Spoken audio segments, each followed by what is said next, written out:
morning, good afternoon, good evening. Different intro. Well, I said good morning because it's morning now, but then I thought to myself immediately, I was like, I don't know when people are listening to this. What if it's like at bar time? They're like, you know what? I'm drunk. I'm eating chicken nuggets. Yes. Let's listen to Nick talk. This seems like a perfect time. Welcome to episode whatever. What? 11? Yeah. Wow. Is 11? It's lucky to some people.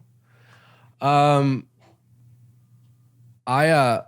night, I want to take a quick moment, tell a quick story. I was kind of late today. Yeah. I apologize. Mm-hmm. I do not like being late. It drives me fucking nuts. Also, I think people generally have accepted being late. I had a friend who at 3:30 in the morning knocked on my door drunk. I was really irritated. Was he okay? She as a friend. I know this person. I've known this person for several months. I like her. She's a friend.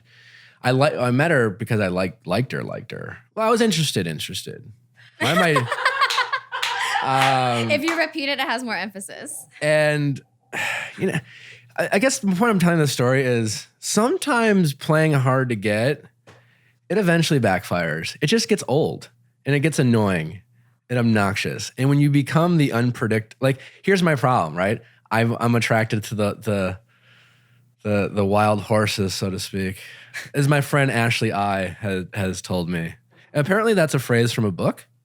Is it The Notebook? Wild horses. No, it's Sex and the City. I don't know. Fuck, I don't know. Anyways, she showed up at my door at 3:30. Bang. First, I got 6 missed calls. I'm coming over. Oh, no. I saw the 4th call. I was woken up by this. I mean, it was like, I'm not dealing with this. Only for her to knock on my door.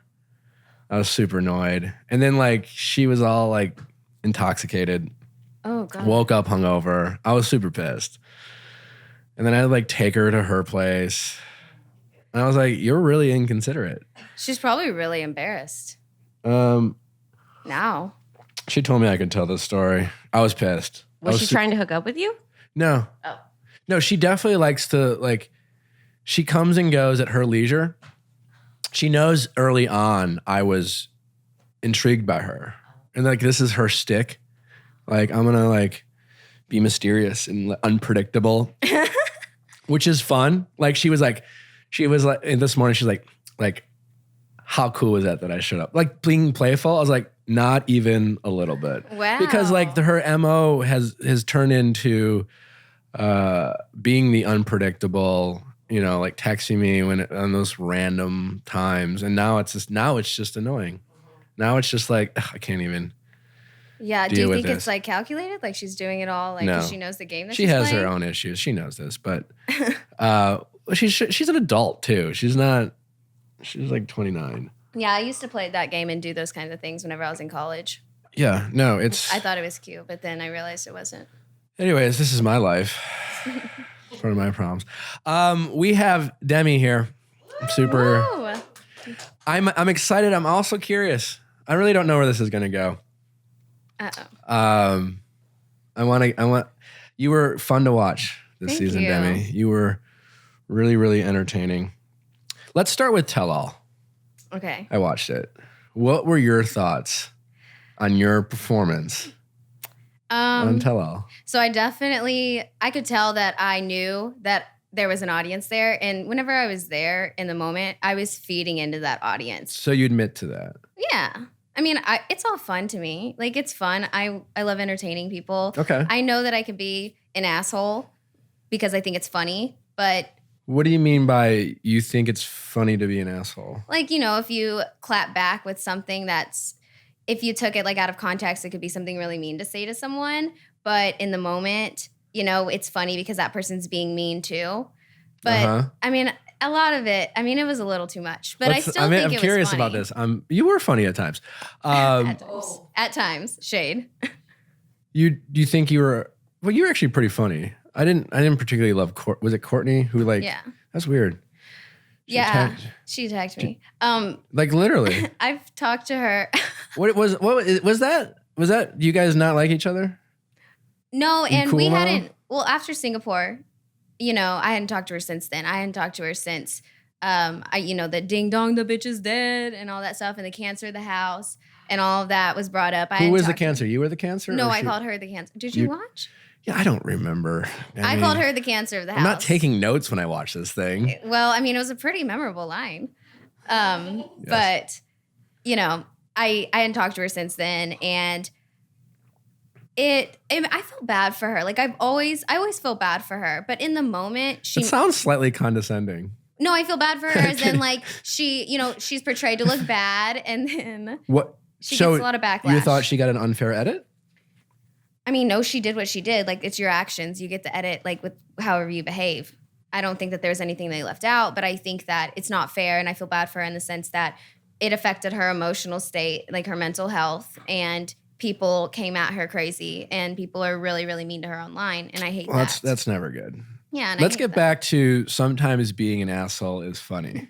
What do you mean by this? I wanna like, let's peel that back. Like, saying, like, stupid shit, like ding dong, the bitch is dead. That's an asshole thing to say, but it was funny in the moment. When you say it's funny, because I don't know if you listened to all my episodes, Demi, but we did an episode on the difference between funny and mean. Oh, no, I didn't listen. I've listened to a lot of yours, but It's I didn't fine. I'm listen just to that giving one. you shit. I don't expect you to listen to all of them. But yeah, I do find that sometimes what's funny to some people is like, especially when it's, especially in the moment when if you think it could be mean to that person, do you think it's always funny? Or do you think that joke has a long shelf life? You get what I'm saying? think what I was more saying, like, the comment to the audience instead of like directly saying it to that person. And I wasn't being considerate of how that person could feel. And I was more thinking of like what's something funny that I can say that people are going to be like, oh. So you admit to like just trying to get a laugh. I mean, yeah, of course. Why do you're like, Nick, don't call me out. I'm like, stop. I don't know. It's fine. This is a podcast. Here the goal of today is we're going to learn about Demi, the softer side of Demi. Also, stop referring yourself in the third person, Demi. Why? Because it's the worst. Why do you even care about that? Well, I don't care. It's just feedback. Okay. When you're like, when Demi needs to like, because I feel like you're more humble and like you're like chill, and then like that just like makes people think that you have this inflated ego, which I don't think you really do. Our mild conversations when scheduling this podcast, you seem really nice and pleasant and chill and I am and cool. Yeah, I mean, noted. I'll try. I'll think about that. Not talking to the third person. Let's consider it. I guess I do that. Let's just consider it. I guess I just do that because it's kind of like, like Demi is like, whenever I say Demi, I think of like this brand, like this person who. A brand. You're a brand. Well, Whew. Demi's a brand. Demi on TV and Demi in real life, like me in real life, it's two different things. Why? So why? Because What do you not think real life Demi is interesting? No, I do. And, there's a lot of people who will vouch for the fact that I am like the same person on TV that I am in real life. But on TV, I focus more on, and I emphasize more on like the funny sides, like the good clapbacks and like the drama and the like, I do kind of come off with like a big ego and stuff and the confidence. And in real life, all of those things are like normal too. But like, sure. I mean, every day I usually spend my day like chilling at the house. Like, I'm not this crazy wild person. Well, sure. Yeah. I mean, listen, anyone I've always said is never as great or as bad as they are on the show. And the show will singular focus on part of you. Mm-hmm. But as long as it's what you think, and more importantly, like if you are always trying to be someone, because like, you're going to be on the show again, right? You're going to be on Paradise. I mean, I don't know. I want you. Come on. What do you mean you don't know? You definitely should. I mean, I know that I should. Why wouldn't you? Why wouldn't I? You're playing hard to get. You're vetting out all the opportunities that might come your way. Nick. No, that's not what's happening. The whole Paradise you would 100% should go. We'll see. Based on what? Based on if they will meet my requirement. No, this is the thing about Paradise that is scary to me, and this is being very honest about it. Is that on Paradise, people come in every day and you see people get heartbroken day after day after day. You could feel so confident and sure with somebody, and then some other girl can walk in, and these men, like on the last season, like there was a couple of them that were really good guys, but the most of them were just like there to meet some hot babes. And so, I feel like it'd be really painful. That's honest. We'll jump back in. Before we leave, I'm gonna give you all the Paradise advice you need, and we'll make sure that Demi is on Paradise because you should be on Paradise. Don't make the mistake of thinking you're too big for the show. No, I don't think that at all. You should definitely go, but we'll walk you through. But let's get to know the Demi before the show. How did you end up on the show? We'll do the standard. This is Demi's first podcast, by the way, so I feel like it's my responsibility to really peel back the layers of Demi, find out her backstory. How did you end up on the show? I just, honestly, I'd been watching a few years with one of my girlfriends. She actually used to be my teacher, and then we got super close. She quit teaching whenever I graduated. She became a nurse, and we're like BFFs now. She was a teacher, now a nurse? Yeah. Sounds like the perfect Bachelor contestant. They have an abundance of teachers and nurses every season. She's great. And so she was like always pushing me like, you should apply for the show. You should apply for the show. And then one night we were watching Ari's season and we were drinking some wine. And I was like, hey, I should just apply. I was like, I should just send in a picture. And so I just sent in a photo and I didn't think anything of it. And then they called me in April about sending in more stuff, like sending in a video and more pictures. And so I was such a noob at all of this. A noob. What's that? Noob? Yeah, like a newbie. Demi, I'm a cougar. I don't know if you know this. I'm older, so I don't know all the lingo. Okay, I'll get into the cougar. Trust me. So anyway, I sent in this video. We'll get into it. And this video was me, and I couldn't figure out the audio. And so in the whole thing, I'm talking like, hi, my name is Demi. And I was like, they're not going to pick me. I sent the whole audio. Like, so it sounded so bad. Half of it was chopped out. I was jumping on a trampoline. I was like floating around in a lake. Shit. Yeah. And the whole time my voice was so deep. And because I could not fix it. I don't know what I did wrong. But somehow they called me for like the casting call. And what do you mean your voice was so deep? It was. I messed up the audio, and it sounded like I had a voiceover. Did you message him and be like, this is not my real voice? Yes, I said, I am really sorry. I don't know what happened, but I'm sure y'all know how to fix this.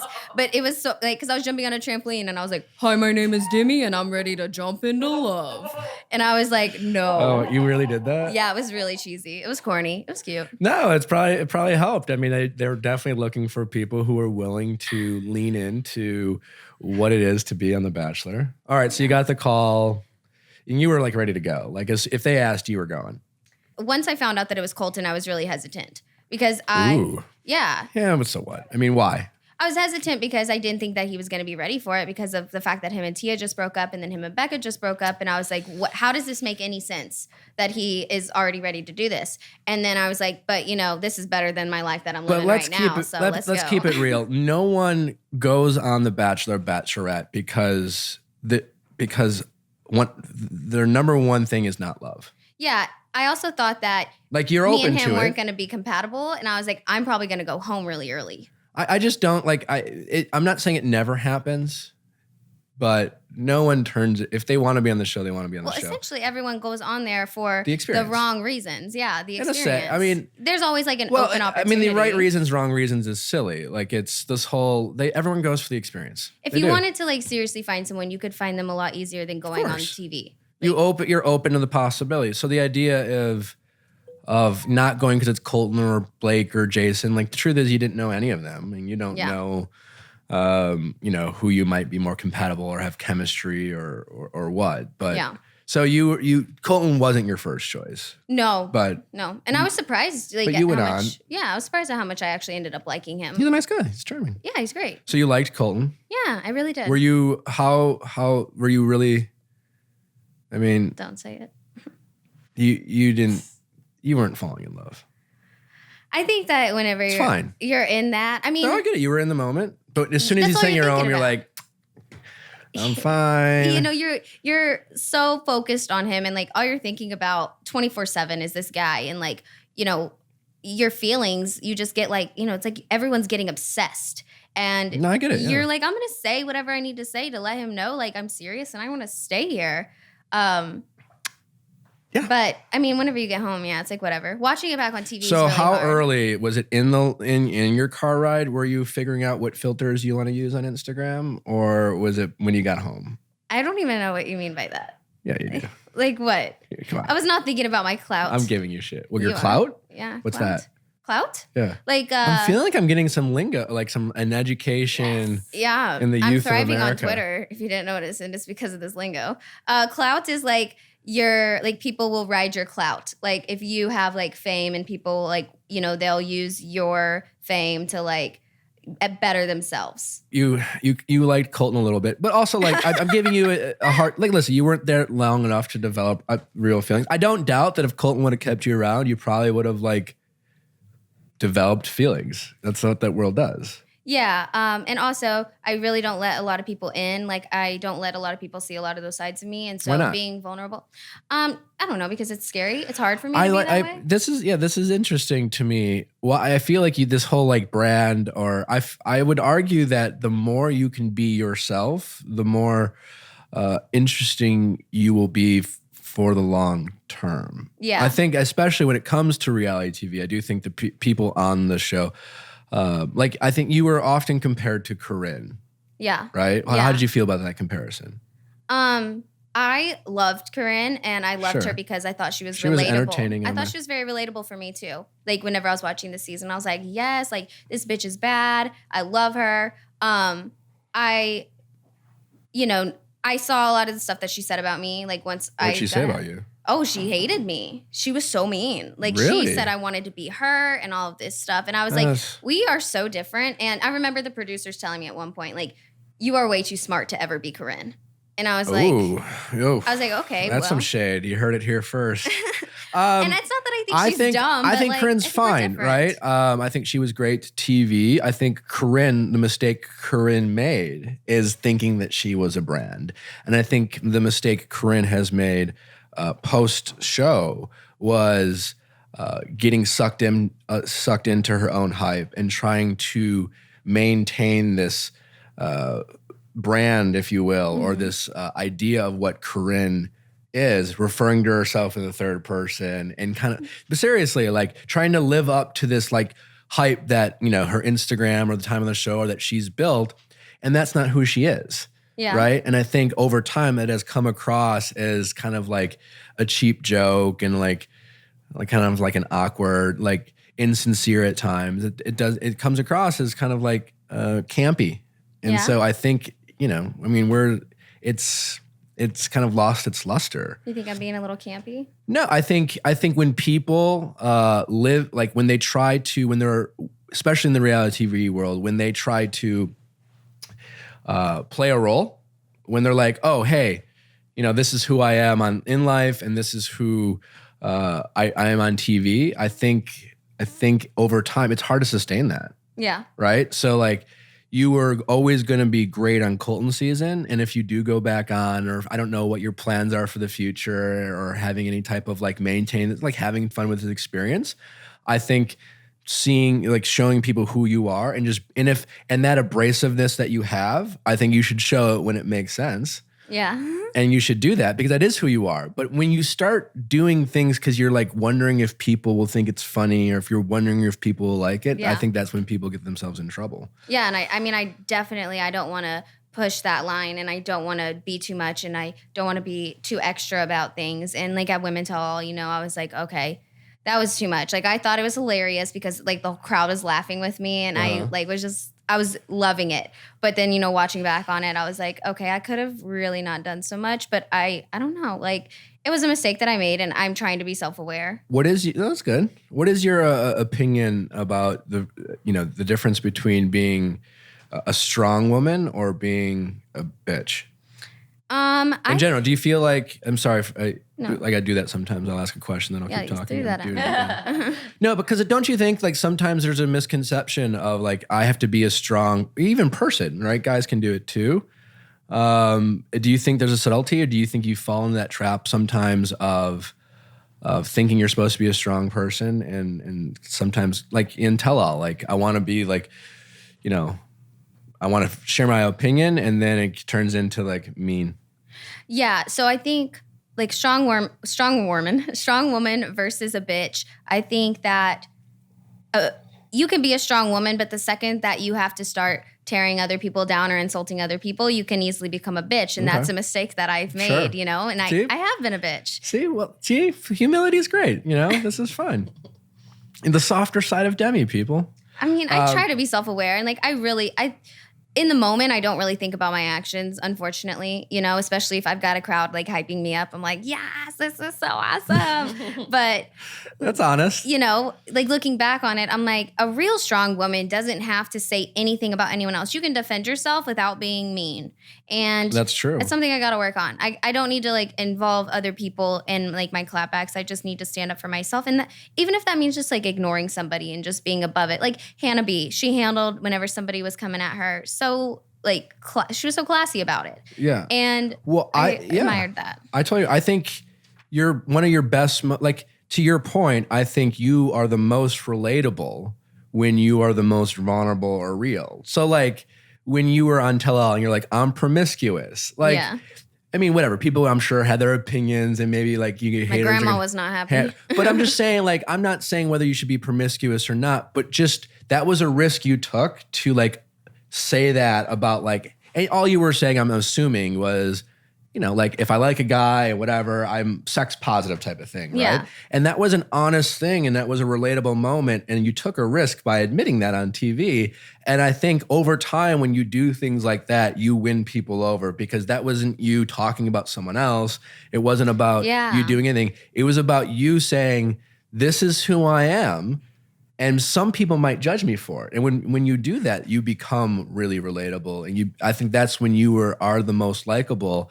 I enjoyed you on Colton season when you, in those moments, when you talked more, like when you opened about who you were and you owned who you were, not necessarily like unapologetically yourself, but authentically yourself. And it's like, this is who I am. I thought that was great. Thanks. I enjoy those moments more whenever I watch back and I see me talking about like myself and not talking about myself, but talking about owning some things about myself. If I hear me talking about other people, that's when I'm cringing. And that's when I'm like, oh, I wish I would have just held my tongue and I could have like taken a second to breathe and think about a more positive response instead of feeding into this negative like trap that we're both in now. And it's just vicious and I hate it. I don't like that. Well, let's get your thoughts on, I want to dive into this whole Cougar thing. I would be remiss, but before we do, Demi. Yes. We're going to keep the lights on with this podcast. How do you feel about working out? I don't really do it, but. Well, speaking about Cougars, you know, Demi, you know, Father Time's undefeated. And someday you're going to wake up and be a cougar based off your definition. What? And as we get older, you don't even know my definition of cougar. Yeah, I do. You said it on tell-all. It said any woman who dates a younger guy is a cougar, literally from your mouth. Is that not the I don't Webster's know. dictionary So definition? A 21-year-old could be a cougar if she's dating a 20-year-old boy? I was a cougar. I said I've been a cougar. Okay, let's dive into that. But anyways, as we get older, our metabolism's slow. We need to stay in shape. You won't be as lucky as you are now. Oh, I agree. I know I need to and it's good for your heart and stuff. Yeah, just, you know, keeping, like it helps deal with stress. OpenFit is bringing you something new that makes it even easier to never miss a sweat session. I like the sweat session. Oh, me too. Sweat session. It almost sounds like, hey girl, do you want to have a sweat session? Not into that? No. Okay. I like that. See? All right, like mine's over here. Also, personally, I hate the commute. I don't like going to the gym for the same reason. I feel like that's 40 minutes I could be working out. I can get a good workout in 40 minutes. I can get a good workout in 10 minutes. I don't want to have to go to the gym, unpack, park, so you do check-in. OpenFit at home? Yeah. I love that. Yeah. OpenFit classes are led by some of the most effective and engaging trainers in the world. You can sculpt your body with Andrea Rogers. She's the founder of the worldwide session X10 bar. It's like a bar class, right? Mm-hmm. That's like the hardest workout. It's also like, it is. Or get in crazy good shape with Hunter McIntyre, named by Sports Illustrated as one of the top 50 fittest athletes. These trainers know how to get you quick results.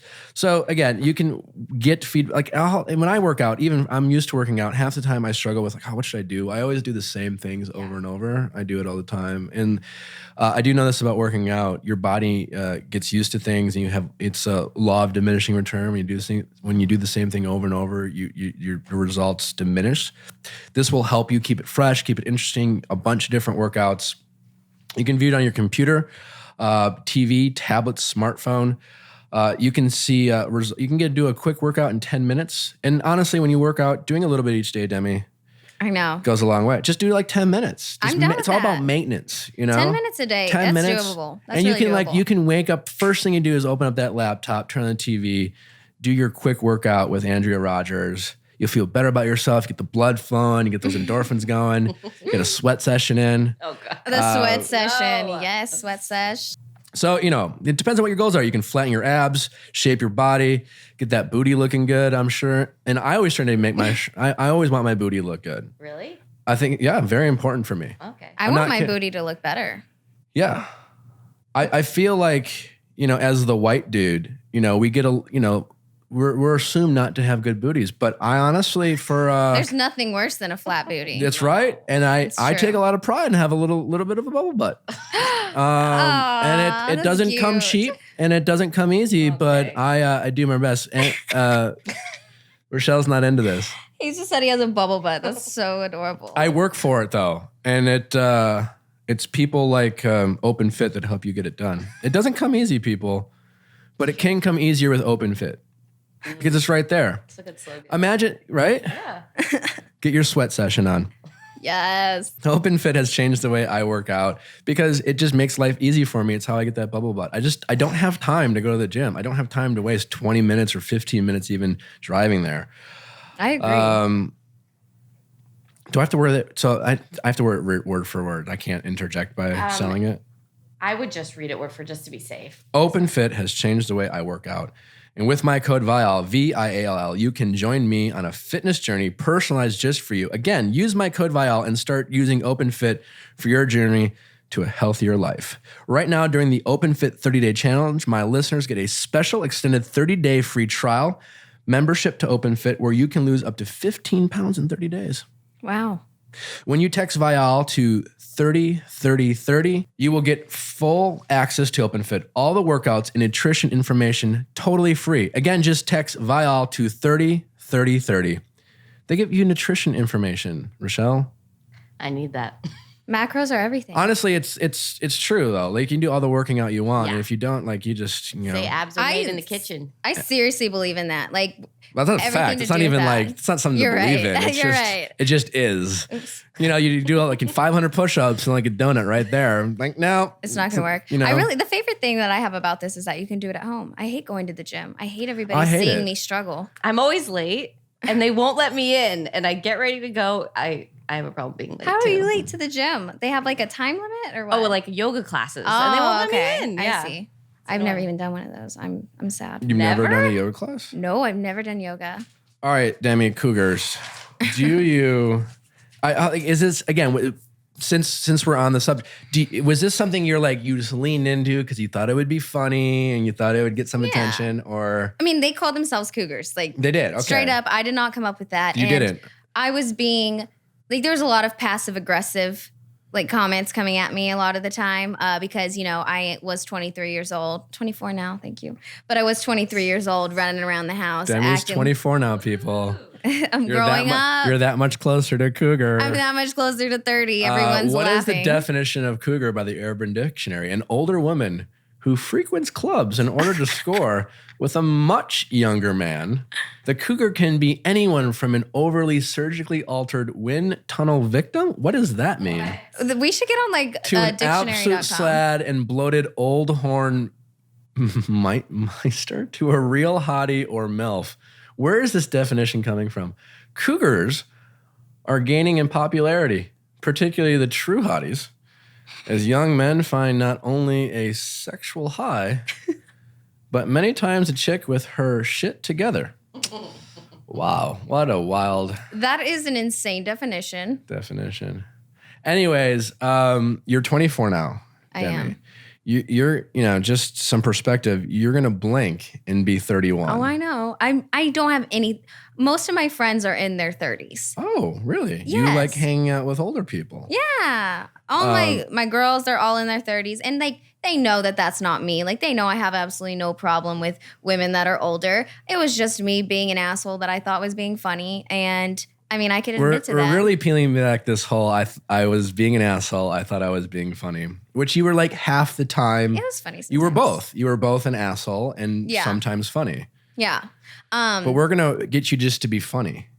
Oh, thanks. And not necessarily an asshole. You know, the problem is that I can take the piss out of myself. Like, I can make fun of think myself that's good. all day long. And I think that I can make fun of other people and they'll think it's funny. And I always end up taking it too far. Like, it's happened my whole life. When you're making fun of other people, you are always going to be running the risk of being an asshole. It's a huge risk. And I just need to know, like, the You time usually and the have to have place. their permission. Yeah, and I didn't do that. Yeah. But like with my friends and stuff, like, I can give them shit all day long. They can give me shit. It's like some of the best friendships that I have. But Well, that's the thing though. Like when you're giving your friends shit, like it's usually in the privacy of like your car or like you're hanging out. Yeah, I guess and you're it's just kinda like, "Bitch, embarrassing." rah, rah, rah," and they're like, yeah, me too, you, blah, blah. And like all of a sudden when people are hearing, I'm on TV. you're on TV and you're blasting someone's insecurities that you guys have decided it was like between the two of you, then Yeah. it just becomes weird and Yeah, maybe mean. I guess it's pretty fucking mean. I can see that. It's fine. So we're peeling this back. Demi doesn't necessarily think a cougar is any woman No, and who's dated a younger like guy. with Tracy, like at the tell-all, she I came do for me. loved how you handled Tracy when you sat down and sipped your wine, and that was epic. It was a little bitchy, but that was pretty great. See, and Although, it's like like- times like that it's funny and stuff. But like, Tracy. Well, you weren't necessarily mean. You were simply just letting Tracy kind of, you were helping Tracy not look her best. And Which was kind that of was mean, not my but that's not intention. necessarily you. You I were just really sitting felt there bad. sipping, like condescendingly I didn't have like anything telling to it. say What did because you I say know she was? She was really. she's a good storyteller because she is. She's got great stories to tell. And Yeah, in sure. that moment, I had nothing against her. I was like, she's just she's having a rough time. And I think the reason that she got so upset about me taking Colton, and if you notice, if you watch it back, you will see Colton whenever I interrupt in that stupid robe. Colton is like, yes, and she doesn't even say anything. And then he looks at her and he's like, uh-oh. Like, I just said Colton yes. liked you interrupting? Yeah, he said yes to me interrupting. Usually the girl will be like, no, we're not done yet. Colton kind of has to say yes most of the time, though, when you interrupt. I mean, I don't. Oh, like, what do you mean? Well, I mean, I'm just saying it was. If he's shooting you down, then there's nothing to air. Well, I mean, there's been times too, like they didn't show it, but on the pirate date, whenever I went to go interrupt from Courtney was like, "Can you give us a few minutes?" But he didn't even give Tracy that Which opportunity. one's Courtney again? The one who attacked you with a pacifier? Yes. Okay. So Tracy, I think, was just more upset about the fact that Colton was eager to talk to me, and that probably hurt her feelings. So that would hurt my feelings if I was talking to him. And then some other girl came up and he was like, "Yes, I want to talk to you." Like, So I really did feel bad whenever she was up there crying in her room. Like, I know I didn't do anything wrong, but I was like, let me at least like give her a chance to like, say whatever she needs to say. I'm going to try to make her feel better. And I did. Like, You were trying to make her feel better. I really was. I don't believe that. They don't, they didn't show the whole conversation. Sure. And she was But like, when it has you were- nothing to do with you, Demi. She told me like, it has nothing to do with you. It's about like Colton. And like, I really, That's a great picture. Anyways, continue. and No, that but- was the best outfit. I was so mad I didn't get that. I'm sure you could go and They can't. outfit that. You can I go mean, I to could TJ Maxx and buy a. TJ Maxx. I gotta go to like Party City. Okay. Anyways, you were saying. So I was just trying to let her know, like, don't get in your head about all of this. Like, keep being yourself and keep on, like, you're so fun to talk to around the house. Like, keep being like that with Colton. Keep telling him your stories and all this stuff. And I mean, they made it seem like I was just, like casual about it and I didn't really care. But I did. I didn't care about the fact that people thought she was upset with me because I know I didn't do anything. So I was like funny about that. And I was like, what the fuck ever about that. But I really didn't want her to be crying up there. I really felt bad about that. Like, I don't want anyone to be like crying in their room, Well, that's good. You don't want any. That's a good sign. No, I'm just. I'm glad you're obviously a good sport, and I'm glad that you are open to me giving you a bit of a hard time. No, I you're appreciate definitely it. not. You're definitely not just that the third person using abrasive, calling people out person. So I'm glad you're giving people an opportunity to see this softer side. We talk a lot about dating stuff on this podcast, so let's dive into a little bit of Demi's dating history. If you didn't want Colton, who were you hoping at the time? Not that you like who. What's Demi's type? What does Demi want? Why did Demi come on The Bachelor? For the love part, what were you looking for? Well, you asked me a bunch of different questions there. Which one do you want That's me a to good answer point. first? See, Demi is helping me. Tell me about the relationships you have had. Where have they gone wrong, and what are you looking for in the future? The relationships that I've had, they've always been pretty short-lived. There's a few that were like a few months long. Most of the time I had some that were very, very short because in high school, they called me Heartbreak Demi. I couldn't Demi. I could not keep a relationship more than 2 weeks. Well, it's high school. Exactly. So it's not serious. And it was just like, oh, I have a crush on this guy. And then it's like, oh, Demi. it's like a game. And like, I'm like part of the chase. And I'm like, I want to chase him. I want to get him. And then once I would get him, I was like, okay, I'm over it.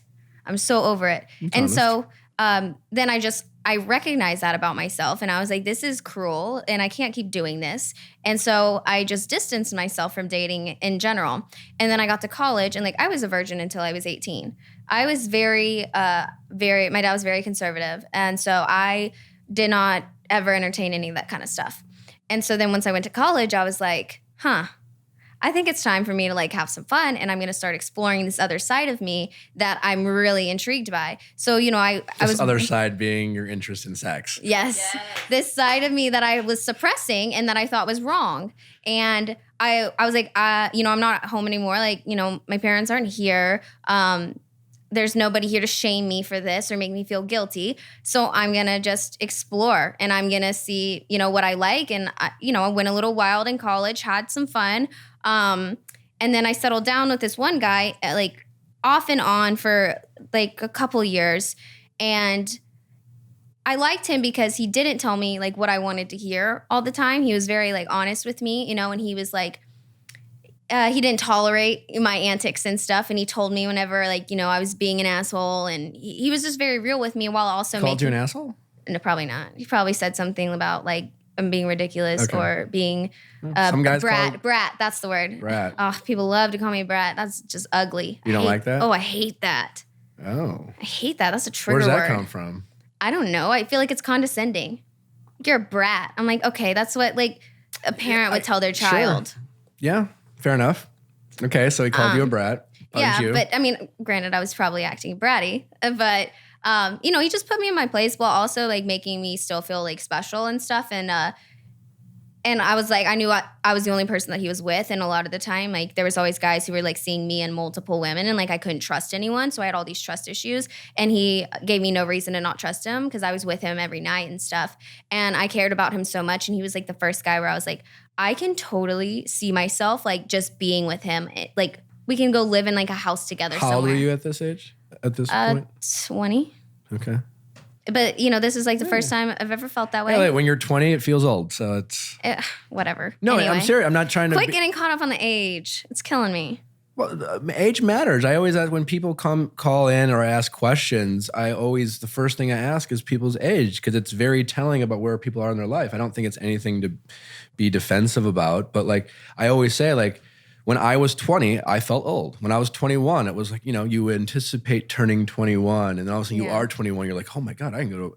Yeah. I mean, when you're 16, 21 sounds old as fuck. Yeah, right? I So agree. that's kind of my point. Like everyone I've met, no one says, I'm super immature for my age. You're like, no one says that. I mean, I'm immature, but... That's good self-awareness. But like most people don't feel young. They feel like they're old for their age. That's because it does feel old. So anyways, I asked that because it's just a point of reference. Okay. All right. Continue. You're 20, you want to play house with this guy. Yeah, I want to play house. And I was just crazy about him. And then I remember it went wrong one night. I mean, I remember it so vividly. Like we were at this Halloween party. It was like crazy. There were so many people around, and I saw him. Like he's known for having a type of like little blonde girl. And he's hugging this little blonde girl. And I was like, I was drunk and I was like, oh my God, what are you doing hugging her? And he was like, that's my friend's little sister. You're insane. Like, quit being crazy about this, Demi. Like, that is my friend's little sister. You're overreacting. And I was because you being like, that seems normal, but was it actually insane? I mean, I was crying, but I was like drunk girl at a party crying. Like, sure. I mean, I never would have done that sober, and he knows that. Like, that's not me. So sober, you I had would a have reaction like to been mad. him hugging a friend. So I was like, okay, like I'm an idiot, and I'm gonna leave now.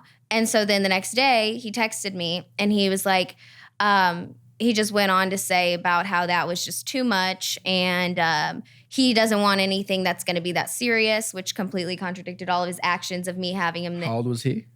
He's a few years older than me. So I like don't 23-ish. Maybe. Okay. And so I was devastated because I had never like liked somebody that much, and I was so blindsided by it, and I felt so stupid because of how I overreacted. Mm-hmm. And then not even a week later, he's posting pictures with this girl at like a formal event and blah, blah, and they were like dating. And I was like, oh, that's great. You made me feel so stupid. And you were actually like probably secretly talking to her. Probably. But what did you learn about yourself from that experience? I guess it kind of helped me like realize like what kind of guy I'm interested in. I'm not interested in a guy who's overly interested in me. I'm interested in someone who is like independent in themselves. And like, I also learned though that. What about yourself? Not about your type. What did it learn about, what did Demi, if we're going to go to a third person, what did Demi learn about Demi? Maybe that, I don't know. I don't need to get drunk at a party and overreact. What are you thinking? Help me. I don't know. Give me some insight here. I'm curious. Like, what'd you think? I learned that I can't actually like see I thought for forever that I was gonna never date anyone and I was just gonna be single for the rest of my life. But it made me realize like I know my standards and like I'm not gonna do that. I'm not gonna let anyone make me feel stupid. If I have a gut feeling about something, I'm not gonna jump to conclusions about it, but I'm definitely going to question it. That's a good takeaway. Follow your gut. No, that happens a lot too, right? And I mean, sometimes I think when I've dated, I've certainly had women overreact. That I date women, so I'm not just saying women overreact, but sometimes in relationships, people overreact. Yeah, people. I've also guys definitely can too. Guys definitely over. Oh my God. But there's something true about like it's always the guilty ones who overreact the most, or the insecure ones. Not that when and so following your gut is important. Also, maybe not playing house is a good takeaway. Too. Yeah. But again, that comes with age. I've played house. I've played house multiple times. Why do you roll your eyes, Rochelle? I don't know. Because she loves me. Yeah, I just feel like you're being a little hard on her. He is. How am I being hard? You know what? It's fine though. I can handle it. I'm falling on the sword because people listening be like, "Oh, Nick, you're a little hard on Demi. Demi's so sweet and nice. This is a different side of Demi. Oh, she's not like the abrasive girl on Tell All. She's. You know what? You're welcome." So yeah, I'm taking one for the team here. But you accuse her. I'm not saying you accuse her, but you kind of talking about her wanting to be a brand, and you don't think that you've done that at all in the past or used reality. I don't refer to myself ever as a brand. Certainly not. I have never referred to myself in a third person. I definitely feel lucky that I have been able to do the things I've done. I definitely could be a cocky person, but I try to remind myself of humility. And I do think, if I'm being honest, the thing I got luckiest with is my willingness to just be myself. I have gotten myself in trouble by being myself. I have gotten praise by being myself, and it hasn't come without criticism. But my longevity in this world has come because I was always me, and I wasn't trying to be an exaggerated version of myself, and I wasn't trying to play it safe and being a boring version of myself. I just was myself. So to answer your question, I do think that's been my biggest strength in this environment is just to do me. Ashley I is another perfect example, and I've always said this, is that Ashley has always been brave enough to be who she is, and who she is sometimes a little insane and crazy and emotional, and also really smart and dedicated and passionate to getting the things that she wants. And I think that's why Ashley's had the success that she has. I mean, I think that like I've always been myself. I may have been an extra version of myself, like kind of, taking it a little too far, but it was always me. And it was always like, my own I don't actions. doubt that, but I'm glad you admitted that you were like kind of amping it up a little bit because I think who you are is far more interested than who you think people want you to be. That's what I think. Deep. Anyways, a quick plug. We are doing, if you're in LA on March 31st, are you going to be here on March 31st? We'll see. You should stop by. We're going to do our first live show, live podcast. So if you are in LA, you should come check it out. Seats are extremely limited. It's a small little venue. It's going to be intimate. So yeah, we'll have some fun. Ashley I will be my guest co-host that episode. Oh, love Ashley. It's going to be a lot of fun. We're going to be engaging with the fans. If Demi is in town, she's going to stop by and say hi. Yeah. I'm giving her the invite. I'm informally inviting her and pawning her off so I can sell more tickets. Hey, I would love to see y'all. It's gonna be a lot of fun. So I hope you come. You must be over 21. Rochelle, where can people go to get their tickets? You can go to westsidecomedy.com and go ahead and get your tickets for March 31st at 9 p.m. It'll also be on our Instagram at Viall Files, and I'll put it on mine too. So please come. Again, it's a small venue, so we just started promoting it. I don't know if we're gonna sell in a day. I don't know. But if you're listening to it, come. It's on a Sunday night. It'll be a ton of fun. Hopefully, if this goes well, we'll do more. If you're in other cities listening, let us know if you guys have a group of people and want us to do a live show out there. But it's going to be a lot of fun. Demi, Bachelor, another season in the books. Yes. A couple of things. Hannah B is our new Bachelorette. I think we're recording this early, and we're pretty sure it's going to be Hannah B. So the Beast. We're pretty sure. I'm 100% in favor of this choice. Yes. What are your thoughts? This is the best thing that could have happened other than myself being it. I mean, obviously that was a stretch, but I was being considered. I don't know if I'm allowed to say that, but I was. Everyone's considered. But that, like, Hannah B, don't make me, don't. I'm sorry. You just knocked that. Demi was the second choice. I was a runner-up. You might have been. I will say though, Debbie, not to you, but it's like this running joke with people in Bachelor world who like everyone says that they were like in the running or they've turned it down. Everyone has some bullshit story about their chances to be the Bachelor or Bachelorette. I know. So I kind of roll my eyes sometimes when people say that. I don't doubt that you would have. I think it's shocking that I was being considered. I never thought for 1 second that they would have even slightly thought I could do that role. You don't think you could have done it? I mean, no, I think I could have once they, told me that they were interested in it. But why don't you think you could have done it? I don't think that they would have considered me to do it because of the fact that I was the polarizing, controversial character that I was. You were. I don't know. I pushed it. Like, I was pretty intense on there. You didn't call anyone like to cancel the house. I feel like I got in too many fights. I did call someone out for having sex with me, so that was honestly bad. But I mean, I didn't think it was that big of a deal. But I'm just saying, like, I mean, I do think that I do think you don't have to be picture perfect or not. I mean, especially when it comes to the Bachelorette, I think it makes. I mean, that's kind of, you could argue that's almost sexist, but the show tends to want to pick the more straight-laced Bachelor, and they tend to want to pick the Bachelorette who can like push back or show some more emotions. I think they should do that with every lead. I think Hannah B is an awesome choice. I think it's perfect. I think she's, it's going to be very entertaining. She's very real. She's very fun. She's also, I know that she's so ready to be married. Like, she talks about it all the time. How old is she? She's 24. Okay. Yeah. And I mean, that's a huge difference between me and her. 24-year-olds get married. Tell, like, we have a big deal. We have a maturity difference as far as like love life and relationships go, me and her do. What and why do you say that? What do you mean? She's just way more ready to like settle down with someone, and I would be open to that idea, but I would I can't like openly say like, oh yeah, I want to get married, I want to have a family, I want to do that now, I want to be engaged, and she is that way. But I think that's what makes her a perfect Bachelorette, because like essentially that's what you're there for. You're there to get engaged. That's not why I think she'll be a perfect Bachelorette. I mean, I think that's fine. That's fine. No, I mean, listen, I thought I was going to get married, and I wanted to get married when I was 23, 24. I mean, my point is things can change. I'm glad that she wants to get engaged, but if they asked you to be the Bachelorette, I think, it's all about meeting the right person. And that's the thing too. It's like, on my season or even Colton's season, like, you don't know who's going to get out of the limo, and you don't know, and the expectation is engaged. And we all want to meet the right person, and when we meet the right person, we'll get engaged. So I don't think it's that big of a deal. What I find interesting about Hannah B, and I think you would have been a great choice too, is that she is not safe. And and that's what I told Colton. Whenever I left that in Vietnam, I said, don't pick a safe choice. I was like, because you think that you're going to be happy in the long run, but if you pick a safe choice, you're not going to be happy then, and you're going to know that you missed out. And I was literally trying to like hint to him, pick Hannah B. Like, well, safe could be... That's first of all, when it comes to like, being the Bachelor, Bachelorette, like I had that happen too.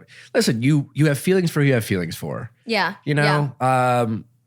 Safe in terms of Hannah B being a great Bachelorette, and safe in terms of whether they're compatible together are completely two different things. Well, I didn't mean that. I meant like safe as in like picking someone who is always going to like be there and won't like, potentially maybe like leave you, and you feel like you have more control over, maybe not control over, but you feel like secure and you feel just comfortable around them. Whereas, Hannah, she would be the most loyal person ever, but she, is just a little more, she's wild and she's crazy and she's fun and she's, I totally agree. I think what I like about her, it's similar to you, is, and again, this is not a rip on Kaylin or Cassie or Hannah G, but it was pretty obvious they all thought about everything they said before they said it. Yeah. Everything. Yeah. Even when they were most emotional, you could tell they were very poised and very like, and Hannah B was the exact opposite. Like you, it was like, as soon as it pops in my head, it's coming out, right? Yeah. And I think that is interesting, and we'll have the best chance of getting to know our Bachelorette, Hannah B, and what she's all about. And I suspect it's going to have a lot of drama and a lot of emotions and a lot of confusion, some growling at her guys. That's my favorite ever. I think it's a great story. I mean, and I think Kaylin was great, but like, it's kind of an endearing story that she never, she lost to Kaylin in the, Miss America. She lost to Kaylin in The Bachelor, but now she's my favorite. Now she's a bit of a winner being the Bachelorette. I think it's a great choice. And I think it's been received with mixed reviews because she had a bit of a, I don't think there's such a really thing as a villain in Bachelor world anymore. Like, do you think you were a villain? No, I think that maybe people thought that I was at first, but I don't think that by the end of it, they thought that anymore. Or at first, like, Hannah was a little, she was the loser in the Kaylin versus, Kaylin kind of came across. She was as a little really more worried too. Like once those episodes were airing, she was like, Demi, these people hate me. She was like so sad about it. And I was like, I know that you're going to come out on top. And I'm like, and now what? You're the Bachelorette? She won people over. And then that's a great story. Like getting people, that to me is more interesting. I'm saying this biased because that was more my story. I wasn't always like, oh, he's amazing. And he's always been like, it's hard to, that's also not real. Like no one's ever that great and it gets a little old. So I think she's going to be fantastic. I'm excited. She's going to be good. She's going to give those boys a run for her money, and she's not going to like take any shit from them, and I'm going to love that. What are your quick thoughts on the outcome of this season? Colton and Cassie, Hannah G, high and dry. I think it's crazy. I know Hannah G is still like super hurt about it. And I talked to her the other day. I was telling you about this, how she called me after that episode aired of the whole fence jump and everything. And she called me the next day and she was crying. And, they don't show enough of her and her emotions on the screen. They cut a lot of her airtime. And also I know that she's very guarded and she is worried about like, what she says and everything. But she was so hurt over it because she felt that the way Colton felt about Cassie and how he would have done anything for her and it didn't matter anymore, like about anyone else. And that was like all he wanted. That's how she felt about him. And he didn't even give her a chance in Portugal. Like he didn't even give her a chance with the fantasy suites. He just completely dropped her and she had no sign that was coming. Like she thought that it was going to be her. Like after they had their one-on-one in Vietnam, he did nothing but lead her to believe that it was going to be her. And then all of a sudden drops her. That is the wild part about this season and certainly the forgotten aspect too. Because I couldn't imagine being as confident as I was with both Andy and Caitlin. And not only, it's one thing to get dumped. Fine, that sucked. And, it was certainly surprising. But just to like, before that date, just, yeah, sorry, shows like, nah. And then to come back and watch it and see this confession to Cassie, which I appreciate. Like, again, if had Vanessa left like that, I probably would have had a very similar reaction, almost identical to what Colton did with Cassie. Like, you can't fault Colton. It's a tough position to be in the Bachelor and to try to manage these emotions. And with Cassie leaving, she was probably the front runner, and he panics and this is who I want to be with. But unfortunately, the forgotten person is Hannah. And I don't know the relationship there. Again, like I feel like Raven kind of knew, and I've mentioned this before, but like if you're telling me like Hannah G was like all in and really thought, he even told her like I thought it was going to be you until we got to Portugal, which makes no sense because he didn't spend any time with her in Portugal. So I mean, in my eyes, like I adore Colton. That means I thought I was going to be you until Cassie dumped me, and that's exactly what it comes down to. Is like it's like the chase, and I mean. I think that Colton and Cassie are really happy together, but I think in the moment, like the one girl who you're really into and then she doesn't want you, I mean, it's human instincts to be like naturally want to chase after that more. And so do you think Colton always wanted to be with Cassie, or do you think it was more the chase? Because like, again, when I was the Bachelor, had Vanessa done what Cassie did, it wasn't about the chase. Like she was the one. And so when Colton says that, I'm watching it. I mean, like, I can totally relate to this moment. But do you think, and because I mean, nothing against Raven, and we've talked about this, but I wasn't developing those feelings. She was great, and I was very careful. But I had to lead her on a little bit. I definitely did. But I don't feel like. I don't feel like, and I know this because Raven never called up Rachel and said, I felt the same way. I was blindsided. Like, that never happened, but Hannah G did. Yeah. And I want to just start like disclaimer, like I'm great friends with Cassie. You're and I'm great friends with Colton too. We're very cool.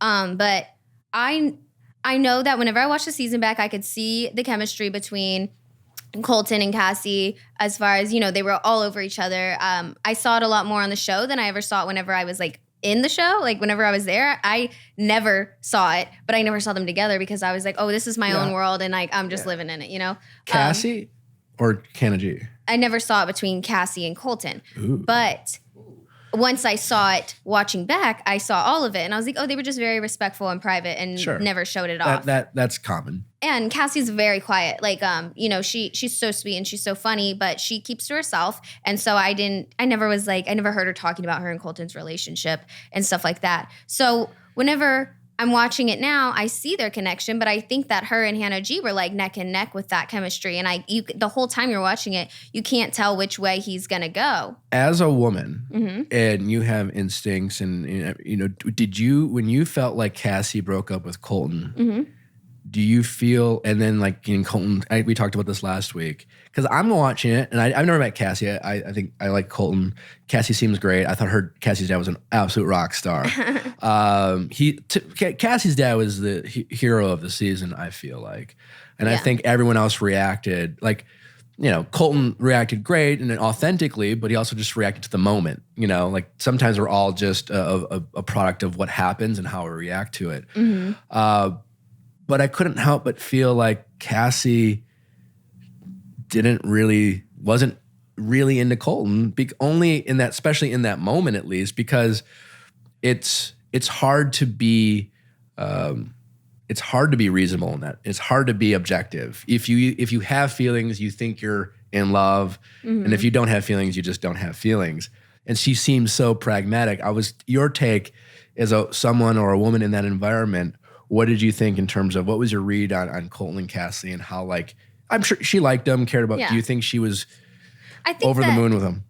I think that Cassie's like a heartthrob, and I think she's like probably had no problem like getting guys her whole life, and they've probably chased after her whole life, and so whenever you're in the show, it's kind of like, okay, I like this guy, and she started to have feelings for him and stuff, and then once she realized that he was all into her and everything, it probably freaked her out because now she was like, an engagement. My dad just told me that I'm not ready for an engagement. I'm scared. I understood it. Like, I understood that it's a scary thing, especially because she is 23 and it just hits you like that, like, you know, okay, this is for real. Like, there was still a chance that I wasn't going to make it to the end maybe, and I would have had more time to think about this. But now it's already here. It's in front of me. I mean, I would rather her be honest and be like I'm scared. Like, I'm freaked out. Like, I don't know if I can do this, you know? And she didn't know.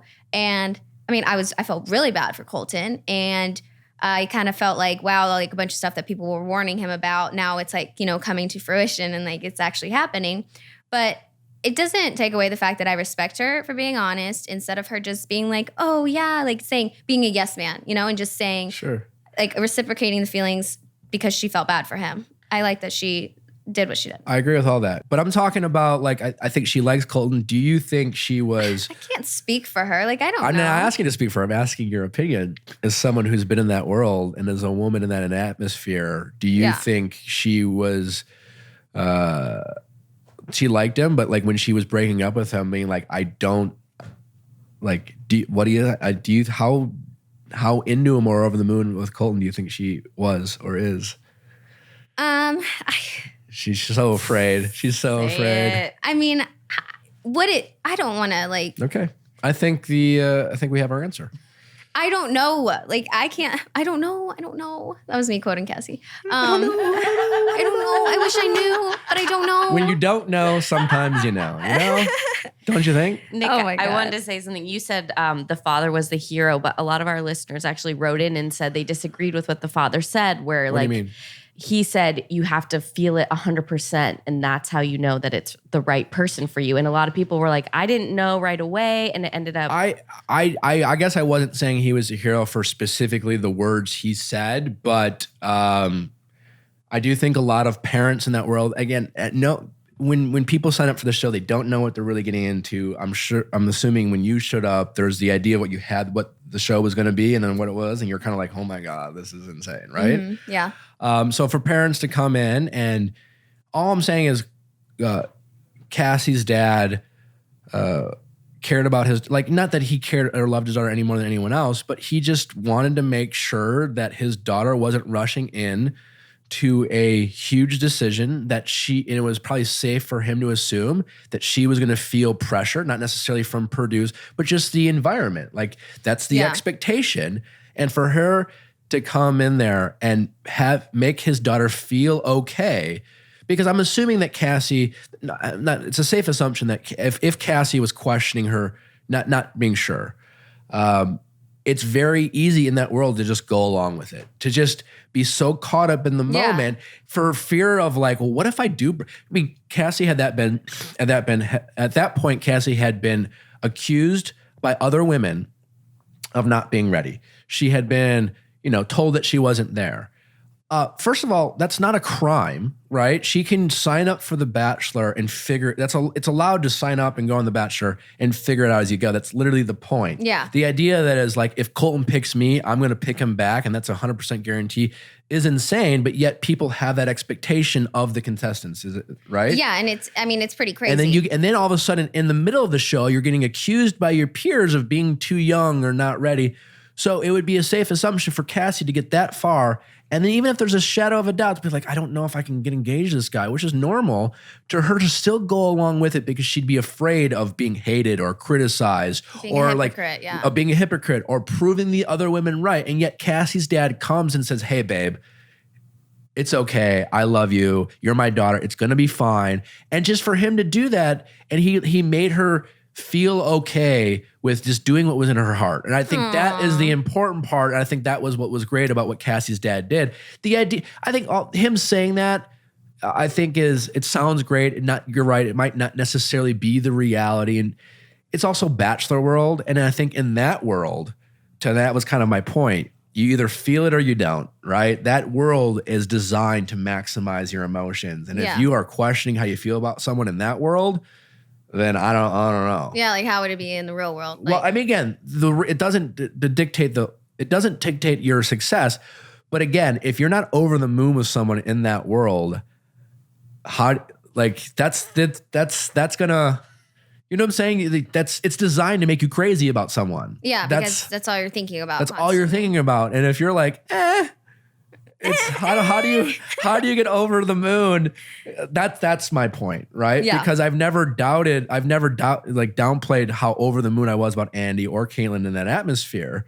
And they had great qualities and reasons why I was over the moon about them. Outside of that world, it was a lot more of like, okay, yeah, we're definitely not supposed to be together. There's definitely differences. It didn't take away from what I liked, and that was just kind of my point. So Cassie's dad, for me, just in that time, I thought I liked that he did that, and I think all he cared about was Cassie, and he made her feel okay with doing what she was.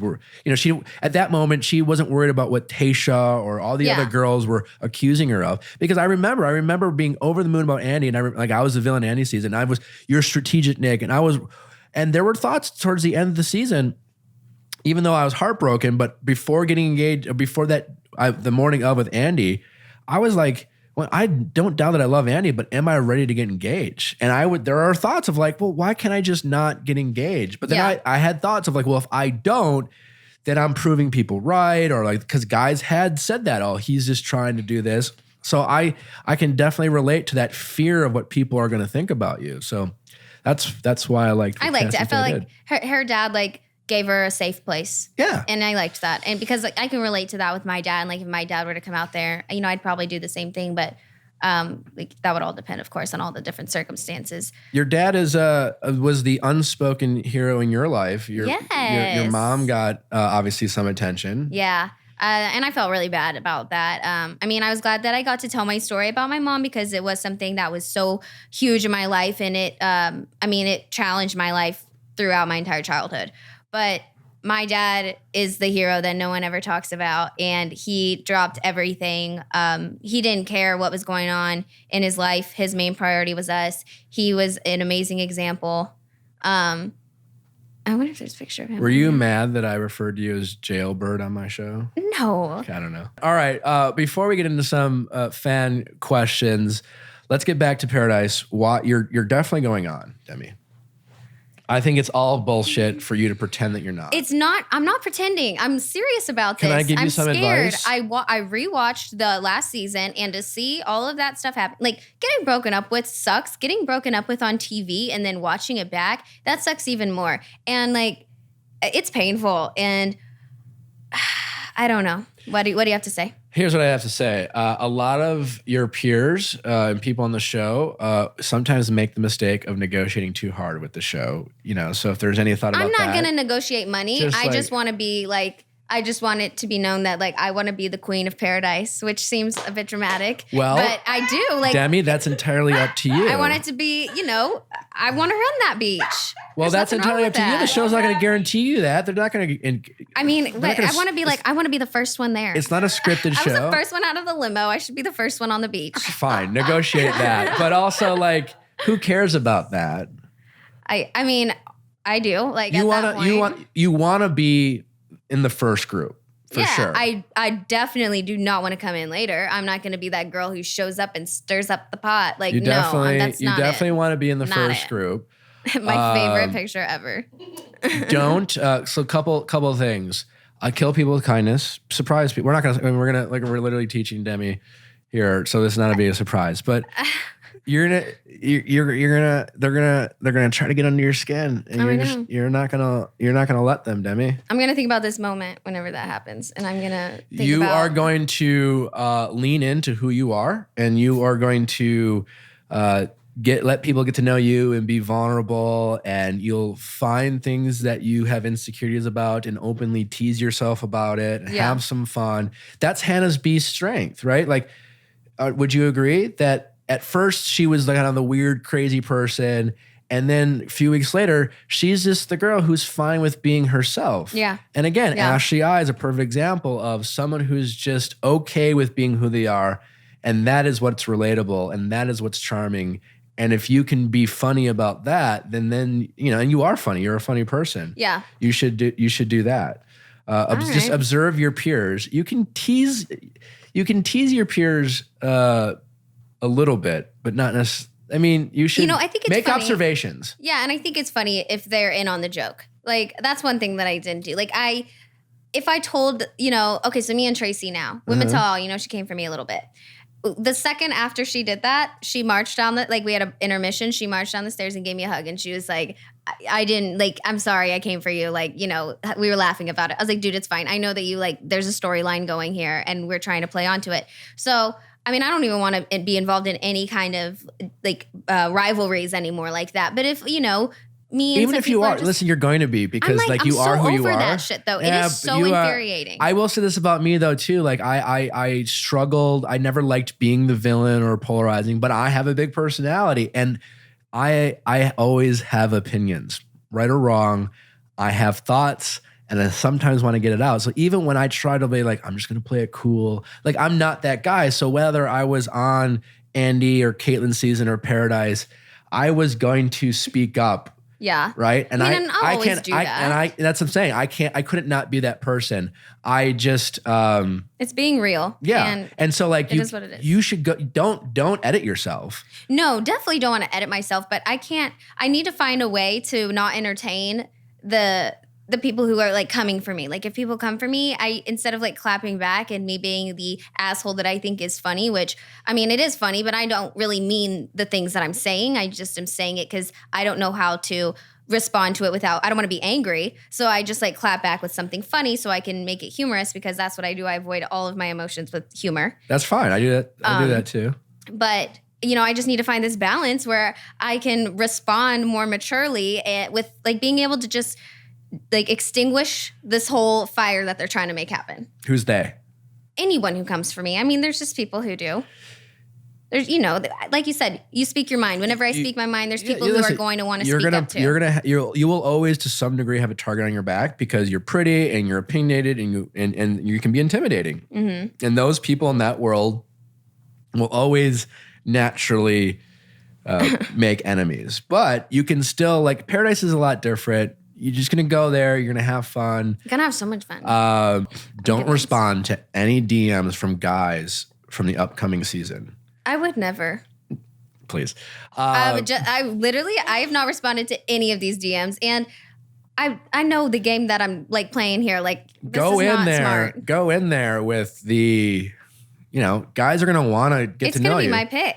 Sure. So don't burn it but I say that and maybe women from your season are listening to this and I'm getting the advice I'm giving you, I'd give to all them. They're not going to listen. There's the only person I've ever DM'd in Bachelor Nation has been you whenever I was super drunk. There we go. Over the past few years, I don't even know how many times I probably DM'd you. Really? Oh my God, yes, you were my favorite. I was obsessed. Thank you. Yeah. I don't know how I feel about that anymore now after this roast sesh. I'm just kidding. I'm not roasting you. I think it's a girl sesh. I'm a huge Demi fan. Here for I think we're here to just uncover layers and peel back and show I'm here for it. I respect it and I like it. Have I been too hard on you? Not at all. Okay. You see, all of whenever I do press and everything, it's everyone's just oh my God, we love you so much. How are you so amazing? Blah, blah. Nobody challenges me. It's nice. The press does that, right? The press is they feed into compliment you, be more who you are because you say something great. Oh, is it you're giving me permission to be this outrageous person? Let me tell you more. Seriously. I can be more outrageous. Do you want more Demi? I'll give you more Demi. That's exactly Here we what go. Happens. That's exactly what happens. They know what they're doing. No, I really like this. I appreciate this. This has been really fun. But yeah, it's always as soon as guys on the upcoming season, as soon the first ones get kicked off, night one, they will slide into all of your DMs, be like, "What's up, girl? You going to Paradise?" Some of them will be very honest and direct. Some will just be kind of, and listen, if you Bachelor Nation, we're all a family. I have talked to some women from your season of hey, if you need help or you need advice or I'm selling oils. So it's hey, can I send you some of my oils or whatever? Mm-hmm. But you can tell the difference to someone who's just giving you a helping hand. Mm-hmm. All the guys from the upcoming season, well, they don't know shit, right? So you, the only one who's going to be helping someone, you'd be helping them. Yeah. Don't reply. So let me ask you this. Whenever Paradise is being filmed, is that when The Bachelorette is being aired? Yeah. So I wouldn't even be remotely interested in any of them because you don't know. I won't know their personalities. Well, you mean you'll be able to tell because I guarantee you what's going to happen. You'll know when they get exited off. As soon as they leave the show, they'll be DMing half of you on their plane ride home. If I see their picture, that doesn't mean anything.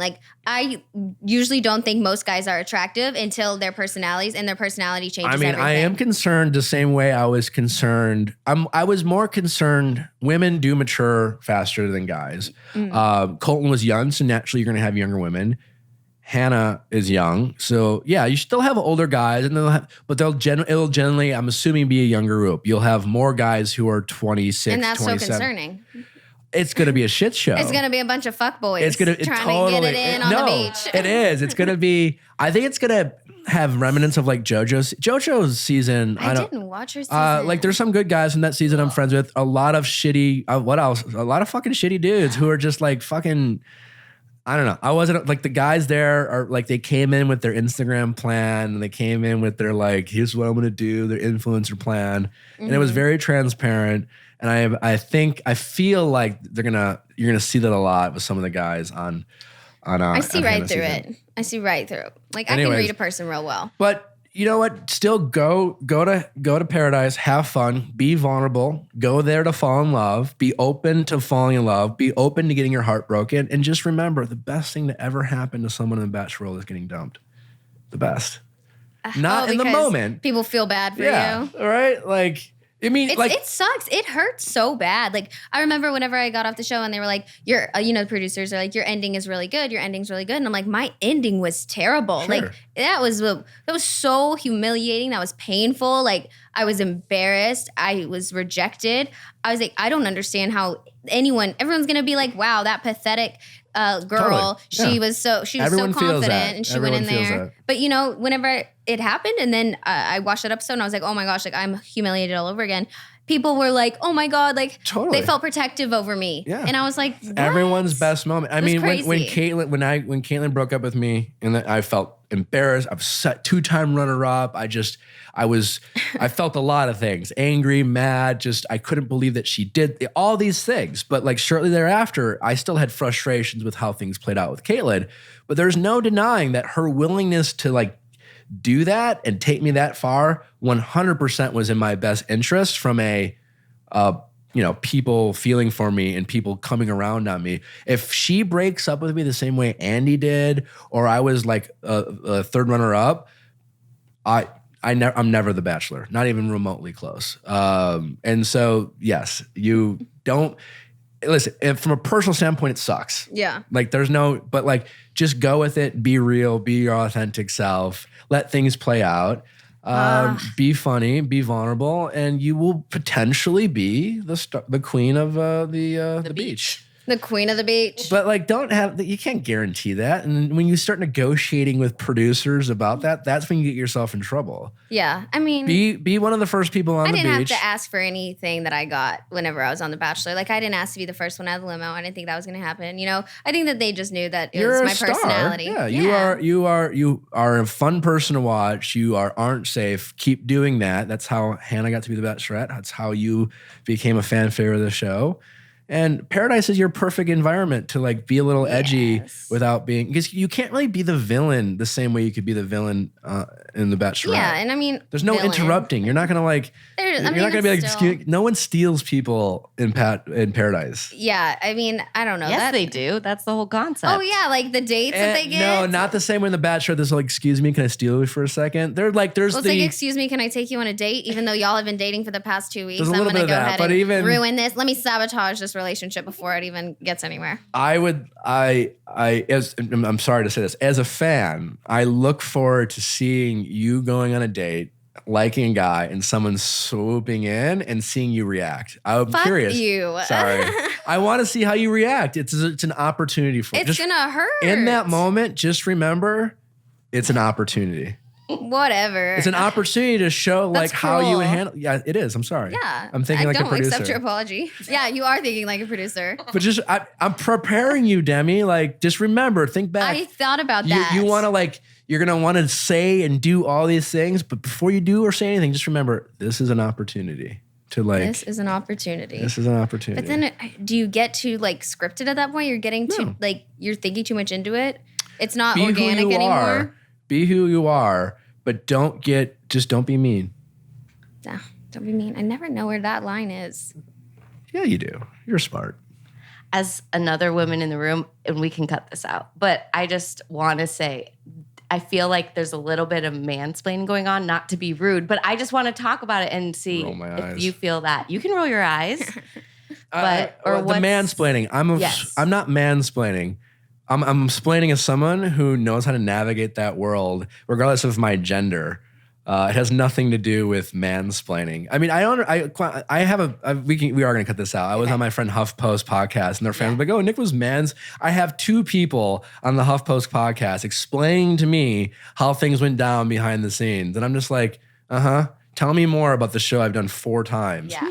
So like, I'm explaining as someone who's been the villain and then the hero and then went to Bachelor in Paradise and killed it in Paradise so much that I was the Bachelor of how maybe someone can have success. Toot your own horn. Yeah, I'm going to fucking explain that. Like, mansplaining? I just wanted to bring it up. I don't understand. What do you mean by mansplaining? I'm really not sure what that means. Please, Rochelle, explain. Well, I just feel like because you're 23 and you didn't necessarily ask Nick for advice about The Bachelor, and you have already been on The Bachelor, but then for whatever reason, Nick, you want to like tell her about The Bachelor. I would love to help her about her upcoming opportunity in Bachelor in Paradise, which is different than The Bachelorette. And being on the show for 5 weeks, like Demi was, is a lot different than being on it for like 30, like I was. Or seeing both sides as the lead or the producer. And, so, yeah. I think sometimes this whole mansplaining concept that comes up, and it comes from like women who don't like to be explained things by men about things I get mansplaining from like, what the fuck do I know about like a woman's point of view and like certain things I know nothing about, and guys trying to explain it to women. That I feel like that's mansplaining. But me explaining something I have a lot of experience in. I understand. I understand like where you could think like, because I do hate whenever I get the mansplaining thing. Like people, I'm younger and I'm like a little girl. And so it's easy for people to want to guide me and like think that they know more than me and tell more than me. But that's not what I'm saying that you're doing. I think that you're just speaking from experience. And I know that if I was as experienced as you are on this show and I was on it as much as you were, I would probably be speaking the exact same way to somebody else, regardless of their age. I'm just trying to help a friend out. I do think though sometimes when I was 28, my girlfriend, it was the first time I dated someone who was significantly younger than me. Like at that point in my life, I dated someone who was either my age or like a year younger. And there was a problem with her thinking I was always condescending.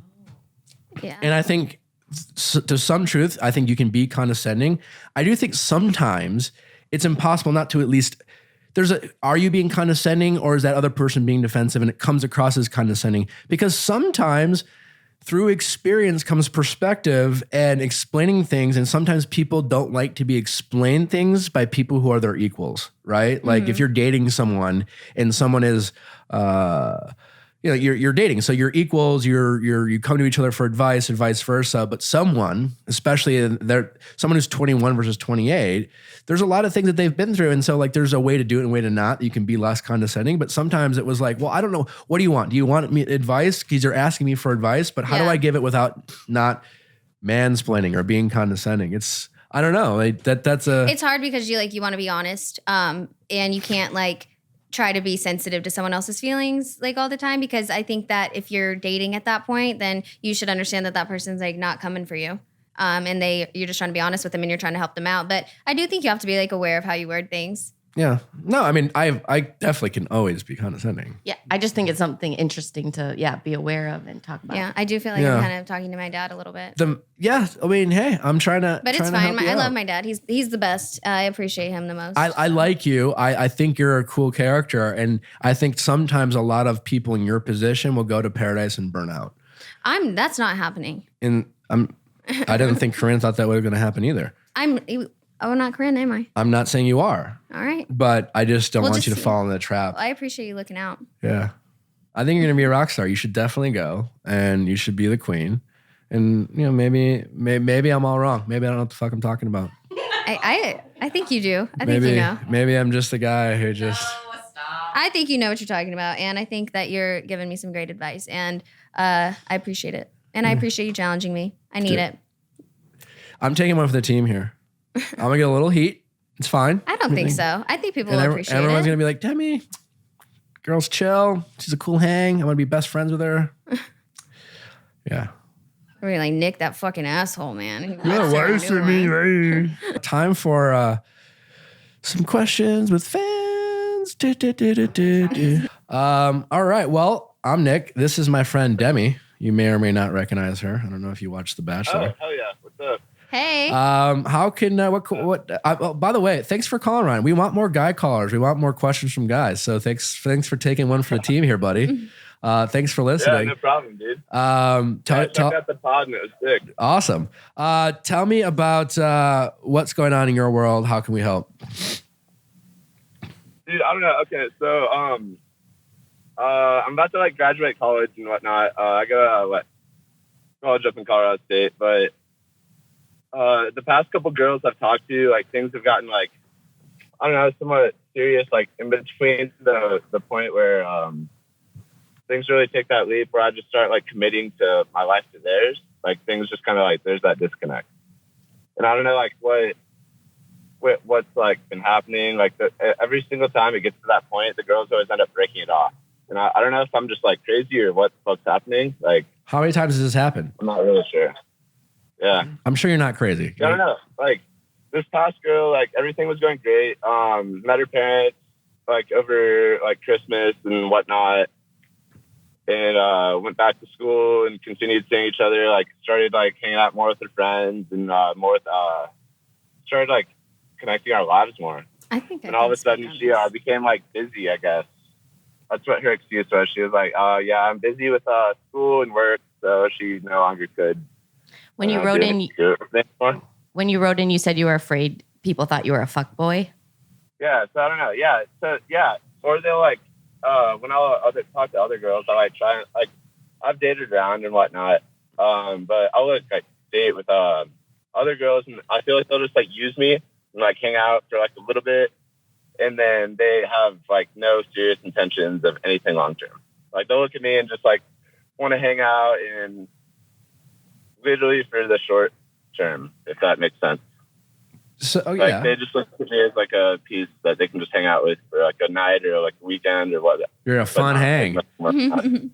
Yeah, but it's annoying. Where are you meeting these? I want something serious, and then nothing. Once it gets to that serious point, people just kind of. End it. Where are you meeting these women, Ryan? School. Okay. I guess. And are these women school, 10 work, are they your whatever. age? Are they younger? For the most part, yeah, younger. Okay. There's been a couple girls that are older. I'm 23. So how long are these relationships lasting? So the last one was 6 months. Okay. So it was kind of longer, and then there was one before, so it was 3 months, 4 months actually, and that was 2 years ago. So I've had spells of long relationships, and then spells of short ones. So this last one was 6 months. That was that ended a week and a half ago probably. Okay, I'm sorry. Oh. I think you're gonna be fine, right? No, it's all right. I'm I think you're gonna be fine. So I think the biggest thing for you to think about, you're in a unique point in your life, right? You're about to graduate from college. Yeah. I've been thinking about that too. I'm at this point where I'm about to graduate. I can go any direction I want to. Yeah. So that's kind of what's been helping me get past it. I'm at this point where I can choose to do whatever I want with my life, and wherever I think that'll take me. So yeah, you also I don't really need that girl needs to be there. I'll be there, and then the girl will Yeah, well, I think the important thing too is remember that some of the women you're dating are going through the same thing you're going through, right? They're in that point of their life where there's a big unknown of what do they want or what do they don't want. So all these people you're dating kind of have the same questions about their life, and so my guess is there's a little bit of that going on of just uncertainty. My point is I wouldn't take it personally, right?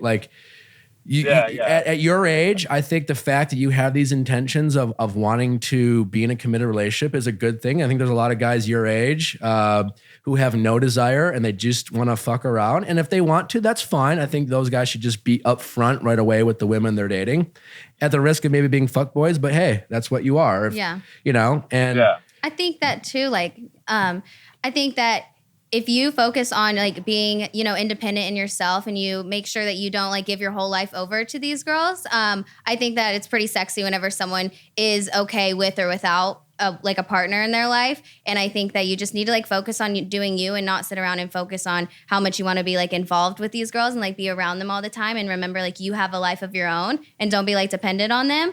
And I think that that'll take you a lot further and you'll be a lot happier. I think that's great. Don't make like to Demi's point, I think don't make the mistake of you're young, not to sound condescending, but like you're going to figure things out and don't project these past relationships. It's weird because it feels like this is like a very like, I don't know, almost point in my life where I feel very alone.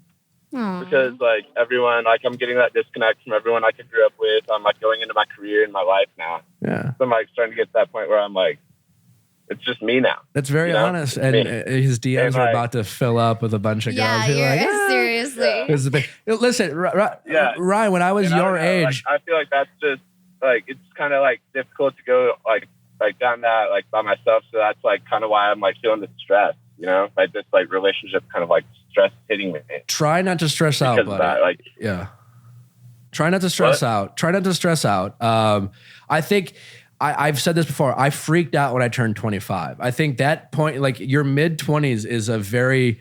I think it's a complicated part for a lot of people because there's a lot of expectations. I said this in I think my second podcast.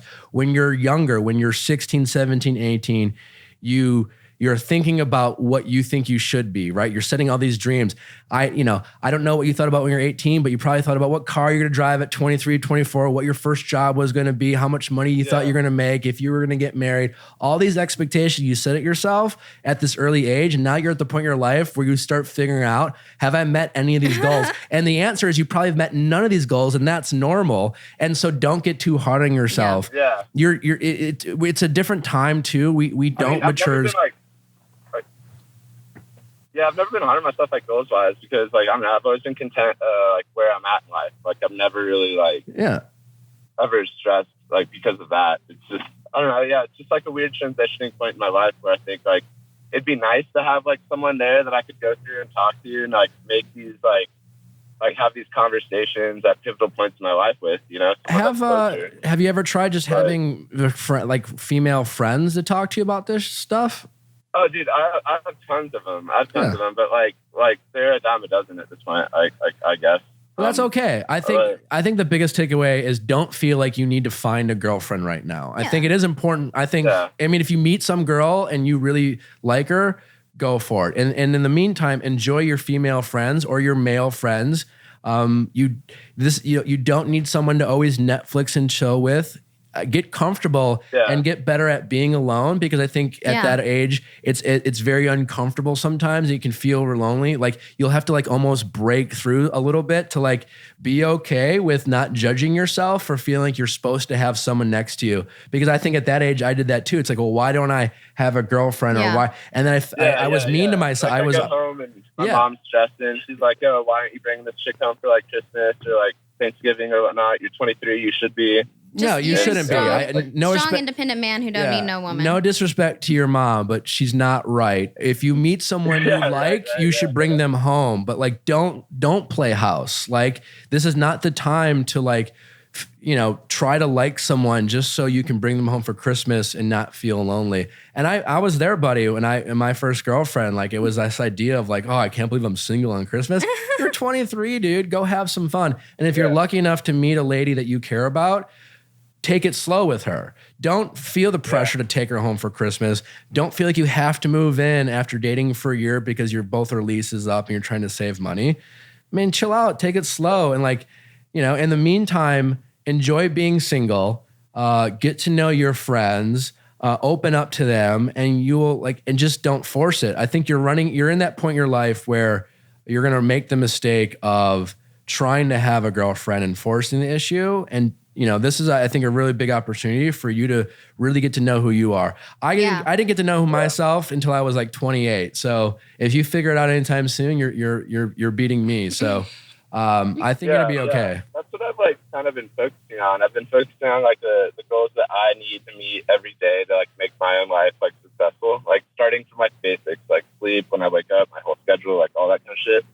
And then from there, I've just been like trying to build it and like build like who I am, I guess. You sound like an overthinker, Ryan. I'm an overthinker too. Are you an overthinker? Oh yeah, I think a lot. Yeah, that's good. But like sometimes us overthinkers can, we talked about, we can ruminate and we can talk ourselves in circles and so try not to do that. Worry and whatnot. Yeah, focus on what's in front of you, what's important. I would, if I were you, I would almost consciously tell yourself right now it's not the time to have a girlfriend. You might be surprised what happens, but just let this relationship that just ended, let that settle. Enjoy. I mean, man, you're never gonna go back to college, or maybe enjoy your last bit of college, man. Have some fun. Yeah. You know, you'll have plenty of time in your new job or whatever to meet women. Just focus on Ryan right now. Really enjoy these moments. Some of your friends that you have friends with in college are gonna go at different parts of your life. Really focus on being present for the next 6 months. And I think if you do that, you won't regret it. Word. Well, yeah, thanks, man. No problem. That actually helped out a lot. All right, buddy. Well, good luck in college. Focus on school. Focus on your job. That's what's important right now. Yes, absolutely. And you'll be surprised when somebody knocks you off your feet. Word. Thanks, guys. All right, bro. Yeah. See you. Bye. Bye. I called him bro. Bros. Felt like we connected. Hi, Sarah. How are you? I'm good. Friday, it's like 60 degrees, so I'm happy. Where are you calling from? Denver. Denver. Oh, wow. Colorado people up today. in here. Who's next, Colton? Have you looked for, how old are you, Sarah? I'm 27. Okay, well, if you date Ryan, you're a cougar, according to Demi. Shut up. How can we help you, Sarah? So I'm calling about my mom, which is awesome that Demi's there. It's just with the mom tie. Wow. So a little backstory. My dad and her separated like almost 7 years ago. Okay. And so like 2 years after they split up, she started dating somebody. And I honestly never really met him in person that many times. But from what I knew, he had a very unhealthy lifestyle. And so pretty much like my mom had a very strong relationship with him, but their hobbies were pretty much just like going out and drinking, which is like, I don't know, as a daughter, just kind of like hard to see. And so this guy ended up passing away from like liver failure. So, oh, wow. Which was horrible. It was bad. But me and my sister were kind of like almost relieved that like he wasn't an influence on her life anymore. Mm-hmm. So she's been single for another, I guess it's been like 2 years. And this past weekend, she told me she was going on a date. And so I was, just asking some like prodding questions. Oh, where'd you meet him? Blah, blah, blah. And she said that she was out with her friends and somebody like had walked in the bar and he was basically the guy, when you're out and people come in, they sell like individual stemmed roses. Oh, yeah. So he came to her table. Yeah.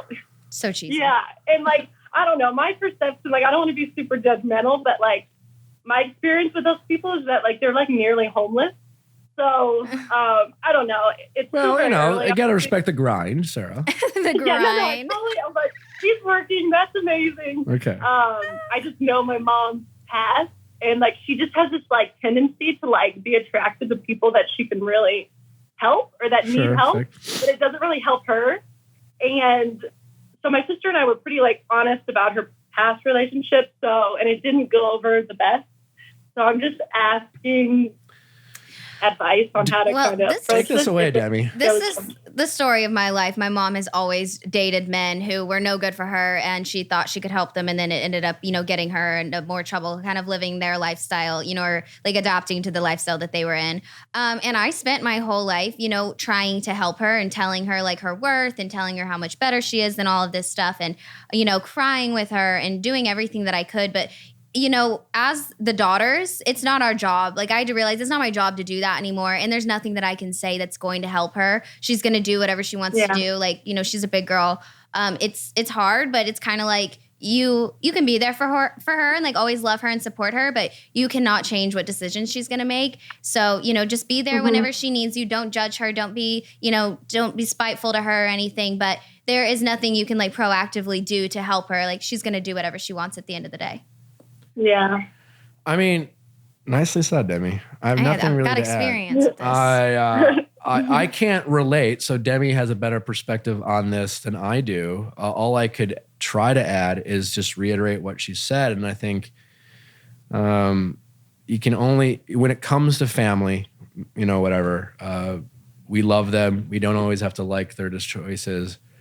I can't imagine what it's like to have you know, someone like a mother who's your, you know, at least at some point in life was your role model and mentor and someone you looked up to be making choices that you don't think are helping her. Right. But yeah, you just, all I can say is don't beat yourself up, because like you can't let it then overtake your life. Right. And then like change, like stress about it.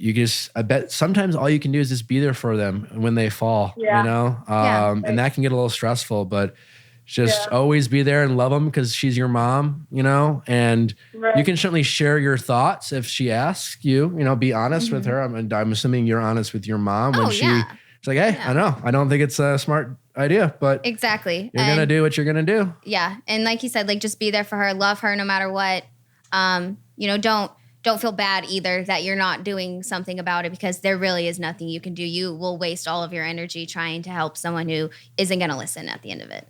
Yeah, and I'm assuming that without being a psychologist, I think sometimes people do that because, you know, if you can fix someone or help someone, the idea is someone needs them, right? That kind of almost, so just continue to do what I'm sure you're already doing, is make your mom feel loved and needed on your end, and maybe that will somehow help a little bit. But yeah, I don't think there's an answer to your question that's going to fix the problem or some magic thing or that's going to be like, oh, you know what you've been doing wrong, Sarah, here's what you need to do and all your problems are going to be solved. That's unfortunately probably not, that doesn't exist. So yeah, you know, it's kind of weird, but like, you know, be the role model, like for your mom, like show her like what kind of woman, you know, make her proud of you. And maybe she'll like look up to you and see what she's doing wrong. And, you know, that's all you can really do. And you never know. I mean, the guy who's selling roses on the... I know. He could... You never know. That sounds like, honestly, a Hallmark story. I could write a Hallmark movie out of that. You know, like the mom who struggled dating and the daughter concerned for her well-being, thought she was just dating another guy, but this other guy just turned out to be a hardworking guy who maybe fell in hard times and was maybe like in between houses, but you know, deep down he was willing to provide and he, you know, you never know. So have an open mind, love your mom and go from there. So yeah, you rock, Sarah. Oh. That's beautiful. Why do you have a dog bone? It is International Women's Day, so this is all. Yes, it is. Oh, I just hit the mic. Sorry. Why do you? Nick asked, why do you have a dog bone on your desk? I'm curious too. Oh, well, my dog, she's over here. I was afraid she was going to interrupt, so I was like, you had it ready. Okay, I assume that may be the case, but I was like, is Sarah into like dog treats or something? I got hungry. I've seen people eat them. They are technically edible. Always like will see a bag of dog treats and I think that it's an actual snack and I'll be like, ooh, blueberry and bacon. What is this? And I'm like, oh wait, this is a dog biscuit. See, that's funny and relatable, Demi. More of that on Paradise. Oh my God. Sorry, we're coaching her up to own the beach. I hope so. I think you're a shoo-in, so I don't think you have to worry she about better it. go. Oh, thank you. Thank you. All right, Sarah, is there anything else we can help you out with? No, just if you know any single people in Denver, send them my way. Ryan. Oh yeah, Ryan. Are you into being a cougar? Would you consider dating a 23-year-old man? No. Yeah. Okay, I respect that. Yeah, I think I respect it too. Ryan, you guys, Ryan would overthink and Ryan needs to take some time for himself right now. Yeah, Ryan needs to work on Ryan right now. No, Ryan's gonna be fine. We love Ryan. We love Ryan, but we gave Ryan advice to like chill out with the dating. We're not gonna immediately be like, hey, we talked to somebody. So like, forget everything we just said. We found the one. That would be the equivalent of telling Ryan, the first girl you meet, ask her to be your girlfriend, you know? So we're trying not to do that. But you're great. I'm excited to hear her story. Well, best of luck, Sarah. Tell your mom we love her and that she deserves the world, all right? Have her listen to this podcast. Guys. All right. Thank you. All right. Bye. Do we have anything we want to talk about, Demi? Do you need to promote anything? Do you have any like t-shirt line or no, follow me on Instagram. Follow Demi on Demi Not Lovato on Instagram. Do it. It's good. We have some good content there. We'll do some fun stories on there. For all the people, I'm assuming because you are who you are, we're gonna get a little bit of a spike in the audience. I feel like I'm the priest or minister on Easter Sunday or on Christmas who tells the people in the congregation, thanks for showing up today, but we do a lot of good things on the other 50 Sundays in the year, so come in and take a listen. So for all the people who have tuned in to hear Demi, thank you for listening. Rightfully so. Hopefully you enjoyed this episode. We have some other great episodes. Go back, take a listen. We talk about things like anxiety, depression, body positivity, how to be funny versus mean. Honestly, the only reason I went on this podcast is because this is my favorite podcast. I didn't want to go on any other ones. It's really great. It means a lot. And it is great. And it's not all like Bachelor talk all the time. Like there's a lot of like real life stuff and you're real about it. And like you challenged me today. You challenge other people. Thank you. You get real. I appreciate it. And it's honestly, you feel like you actually benefited from listening to it rather than like, other podcasts. I feel like I'm just listening to like trash and I don't feel better about myself. But after years, I feel good. I feel educated. Well, right back at you. I thoroughly enjoyed watching you this season. I felt you went home too early. Me too. Just because you were fun to watch. And I think you have a ton of potential to be on Paradise and kill it. Thank you. Be willing to get your heart broken. I'm gonna try. Don't go in there locked out of emotion. No, definitely not. I mean, once you get to that point, you got to be all in. Be your authentic self, and sometimes be willing to apologize it from time to time. Yeah, I will. That's okay. Anyways, this has been another episode of the Viall Files. Thanks for listening. Send your questions at asknick@castmedia.com. The live show, if you're in LA, maybe Demi will be there. I don't know. You never know. You never know. I feel like Demi might show up. I feel like I want to go. I'm going to give away some of my art I've been painting. I'm there. I have an abundance of.